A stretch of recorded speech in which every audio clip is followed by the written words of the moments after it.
looks like we're live. All right, so saw Saving Private Ryan in theaters. Uh, Saving Private Ryan was a very different experience in theaters. It was almost a completely full theater, which it's not a big deal, but it's something I don't normally see anymore. Probably because I just don't go to very big movies anymore. Saving Private Ryan, obviously a big movie. Turnout was really good. So one thing that I noticed when my friend and I first walked in was there was no real movie ads. There was no trailers, none of that. There was there was instead a trivia and a bunch of fun facts that they kept cycling through, and it was very interesting. So it would have fun facts about just the production of the movie.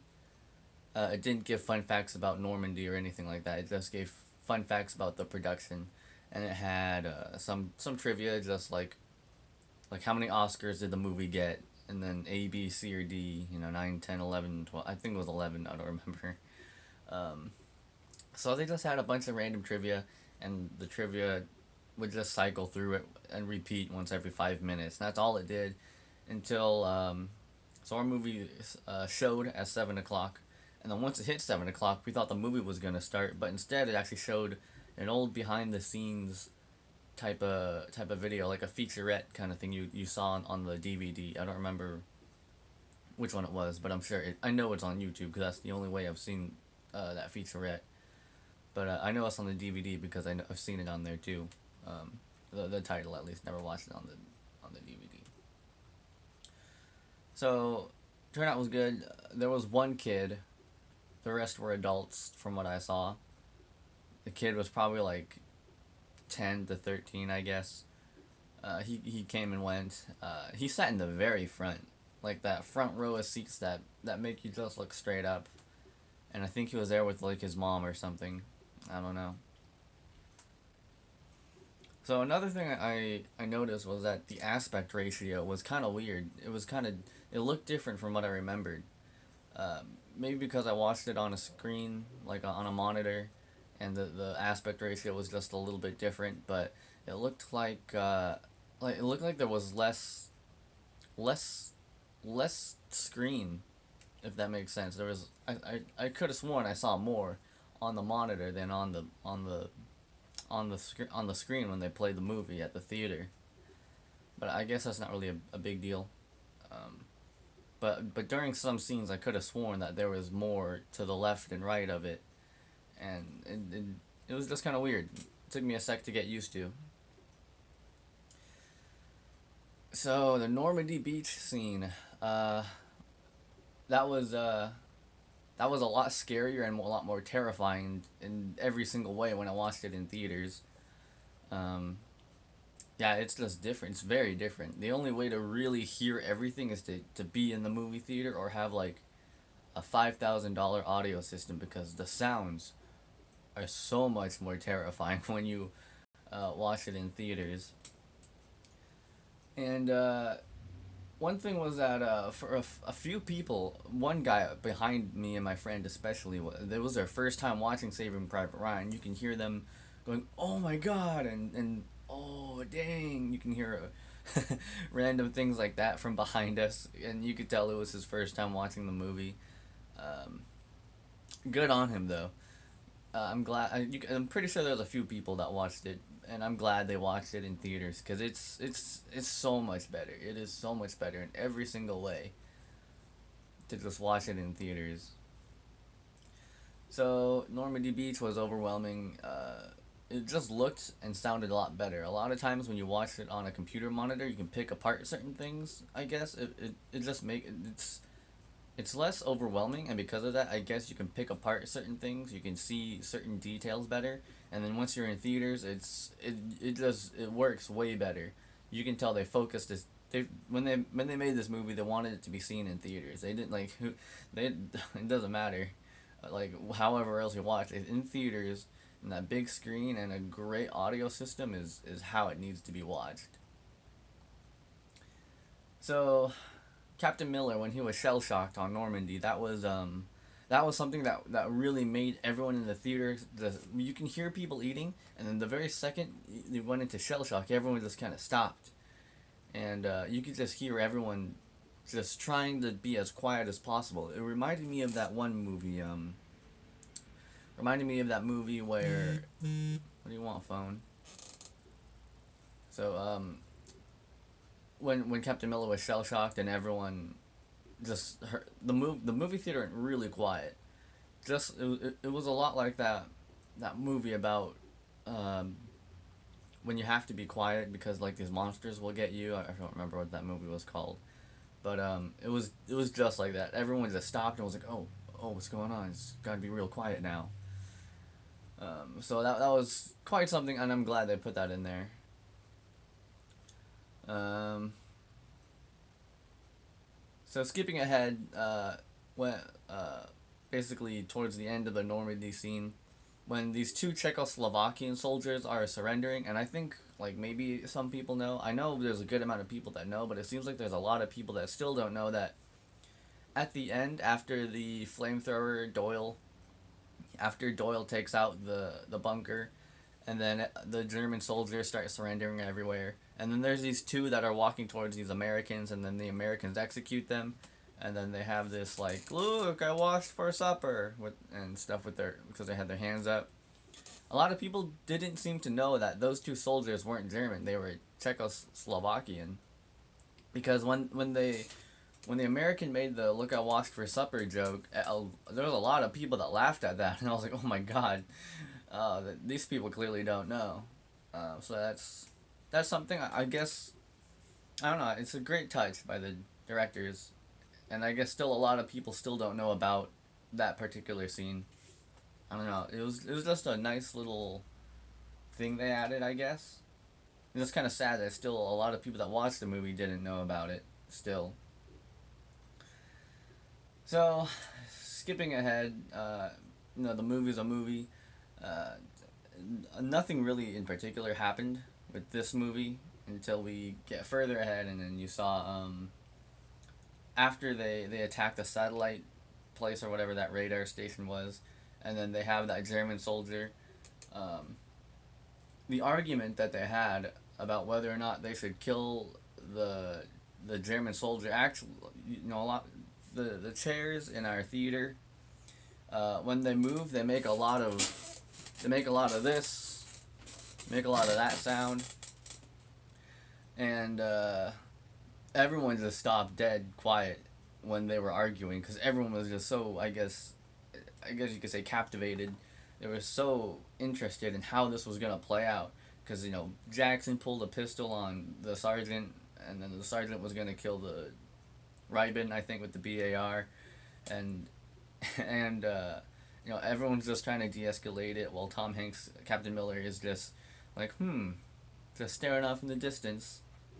So that was really different, having that kind of dynamic. That was the first time I think we saw that in that movie. So everyone in the theater was just quiet and they just sat completely still. It was really something. It was such a cool thing to see that in the movie. All right, check my DLive.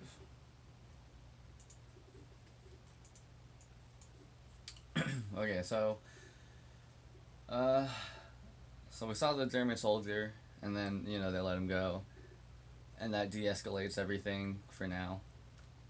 So skipping ahead, when we first see the real Private Ryan, Matt Damon, and then the half track gets taken down, and then they start killing all the German soldiers as they try and get away from the half track, and then Matt Damon's character pops out, and then they very nonchalantly just introduce all their names, and then literally like it took like a good 3 seconds after Matt Damon said like Private Ryan 101st or whatever he said.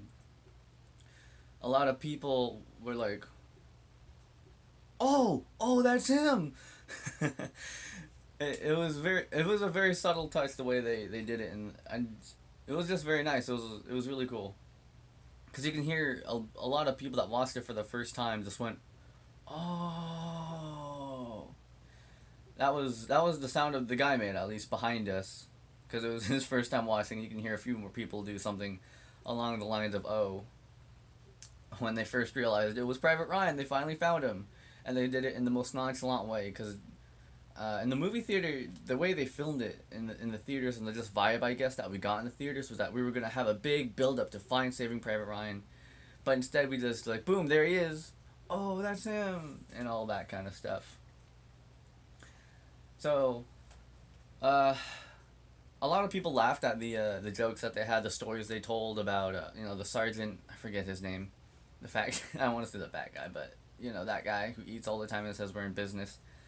I think it was him that had a story about him working in the bra shop. No, that was Ryben, I think, with the BAR, but talked about how he worked in the brassiere shop with his mom or something before he went to basic. Everyone laughed at those jokes. It was great. And Matt Damon's little his story, Private Ryan's story about the farmhouse and all that.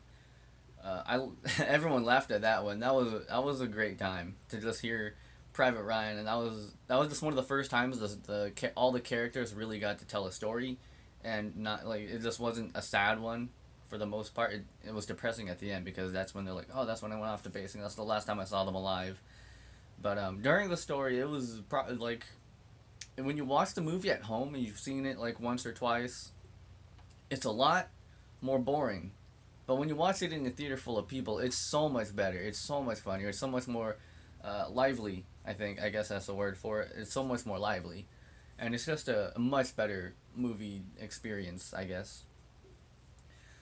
So when the battle in Rommel starts to happen, I remember I think Private Jackson was the probably the best character in the theater, at least. I think it seemed to be everyone's favorite. They all expected Jackson to live because he's just the cool guy. He's the sniper. He's just like the cool guy. And so Jackson is in the bell tower, and then you see the tank start pointing the turret, the main gun at the bell tower, and that was another time when everyone, all the new people at least I think, they all went, oh no, and of course the one guy behind us was like, oh, he actually made that sound, and then of course the big bang happens and everyone's all quiet again. And then we see, I think Upham get like covered in dust as like this wave of dust just comes and covers his face. Or, yeah, it's just a really well done movie. The way they pace everything with all the sound effects from really loud to quiet enough for you to hear yourself and everyone around you. It's really cool because everyone knows to just like shut up and wait for the next big thing of action to come before they start eating their popcorn again, because it's just like, oh, I don't want to ruin the movie experience, but it's just so. It's such a well-paced movie. Like, there's really nothing like it, honestly. So when Private Ryan... Nope, that was a later note. Oops. So the knife fight scene. There was two, like, old ladies, or just two ladies that were in front of us. And I want to say it was their first time watching the movie, but I can't tell. But I can tell that during the knife fight scene, they actually visibly looked away. They actually didn't want to see the knife fight scene. And a couple of people behind us were just like, oh no, oh my god, this happened, that happened during the knife fight scene. And you can tell all the people that watched it for the first time were just absolutely horrified, which is, to be expected. It was still absolutely like a disgusting kind of thing to see in theaters. Even after you've seen it so many times, just seeing it on the big screen, it just absolutely wrecks you because it's in your face. You got these two guys rolling around on the floor, blood everywhere, this knife, just all that screaming. So a lot of people watching were like really horrified and disgusted, and you can hear them just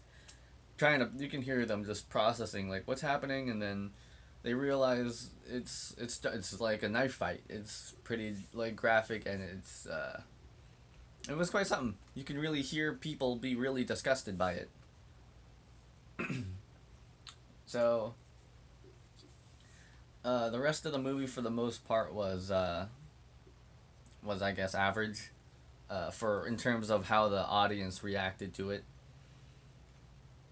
Uh, the sergeant being killed, and then he dies looking at the detonator, and then Captain Miller starts walking towards the detonator. There were some people that were kind of just like, oh no, he's dead. What's he doing? Oh no, Captain Miller's going for the detonator. Oh no, you can hear it kind of. You can kind of hear them processing because they always have this oh kind of. There was a good amount of that kind of sound and these weird just oh kind of sounds that people would make throughout the movie. And then when Captain Miller starts walking towards the detonator out in the open, that was one of those moments when everyone just went oh. And then after the German guy who killed I think it was Reiben or whoever was at the machine gun. No, then I fight the German who won the fight. The second we see the German soldier appear, everyone just kind of knew he's gonna kill a main character, and then you saw him kill. You saw him shoot Tom Hanks's character. That was another one of the moments. Everyone's like, "Oh no, he's gonna get shot by the German. Captain Miller's gonna get killed by the German, and Upham's gonna have to watch it happen. What's gonna happen? Like we just don't know, and all this kind of stuff. It was cool just seeing people process it this way for the first time because it's their first time watching it, and it was just cool watching people process this because you don't see a lot of people react to that part of Saving Private Ryan. So it was really cool. It was kind of gauging how people will try and process the movie and try and guess what happens. And I just thought that was really interesting. You could see you can see Captain Miller look at the detonator, and then everyone already knew that the German soldier was gonna kill Tom Hanks or one of the main characters. So after that, the movie plays out, and then Matt Damon's character, Private Ryan, transforms into the old man that he is. That was probably the biggest kind of, or more like an kind of moment. That was probably the biggest kind of thing we had in the theater, because everyone realized that it wasn't Captain Miller the whole time. It was actually Private Ryan, and yeah, I just thought that was kind of cool. I think all of us, I guess, were like that when we first saw it. Um, but yeah, everyone after the movie ended, I don't know if anyone cried, but I'm guessing someone behind us did because my friend and I were in the very front, so we didn't really see anyone. But I'm sure someone cried. But the very second the credits rolled, the very second the credits started to play, everyone just left. Within like a good 30 seconds, everyone was gone, but me and my friend. Which for a movie like that, I would think everyone would stay. But they didn't. They just like movie's over, let's go. So I guess I don't know. It's just really weird to see that. Because I've seen other movies nowhere near as good as Saving Private Ryan when everyone stayed. So yeah, just a weird little thing. Also, no one clapped, which I don't know. It's just kind of weird when people clap at movie theaters, and no one who made the movie is actually there. It's just kind of weird. Um. So yeah, check my DLive. So overall, it was a good movie. It was probably one of the best ones I've ever seen in theaters. I'm so glad they put Saving Private Ryan back in theaters for 2 days. It's just great. It's absolutely awesome. There's really nothing bad about that movie, especially when you watch it in theaters the way the directors wanted you to. It's just perfect. So yeah, it's just perfect the way they shot everything. The sounds were the absolute best. It sounds so much better in theaters. Um, yeah, the movie's just great. Acting's good. It's just a good movie. What else? Anything else to talk about? Uh, yeah, I think that's it. The movie's just great. Uh, yeah, if you ever could watch it in theaters, or if you have a home, if you know someone that has like a home movie theater, you have to watch it at the best. Like, you have to watch it the way the directors wanted you to watch it. It's so perfect. It's one of those movies that just do not translate when you watch it at home on TV or on your nice big gaming computer. It just doesn't compare to watching it in theaters. Not at all. It's so good. It's so perfect. So, yeah. Here's my little movie ticket. You see that? Uh, Good enough. That was my movie ticket. Watched it yesterday. And yeah, I just wanted to quickly just like get my thoughts out about Saving Private Ryan. It was really good. I don't think I can say that enough. It's such a good movie. It's so perfect. Um, if there's any other movie I could watch for in theaters, it would probably be Schindler's List. Like, Schindler's List and Saving Private Ryan are like the best movies. And if you can watch Saving Private Ryan in theaters, you really should. It's worth every penny. But yeah, that's it. I'm Molly the Lag. I'm out.